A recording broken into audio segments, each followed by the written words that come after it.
ఈరోజు మా ఇంట్లో చిక్కుడుకాయ కర్రీ, టమాటా రసం. కానీ ఇదేంటి తింటున్నాం అనుకుంటున్నారా? ఇది స్పెషల్ భోజనం అండి. ఇది బిర్యానీ కూడా పనికిరాదు దీని ముందు, అంత మంచి భోజనం అండి. ఏంటో తెలుసా? చూడండి, చూపిస్తాను మీకు. ఎర్రగా ఉంది కదా, మామిడికాయ పచ్చడి కాదు.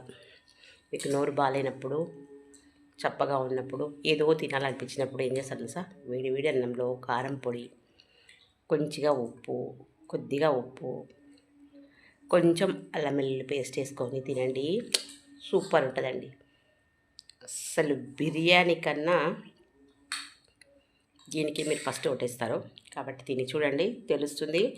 మళ్ళీ మీకు ఇంకేమీ తినబుద్ధి కాదండి. బిర్యానీ ముందు పెట్టినా కూడా మీరు ఇదే తింటారు. అంత టేస్టీగా ఉంటుంది. కావాలంటే ఒకసారి తిని చూడండి. ఇది నిజంగా చాలా చాలా చాలా చాలా బాగుందండి. కావాలంటే మీరు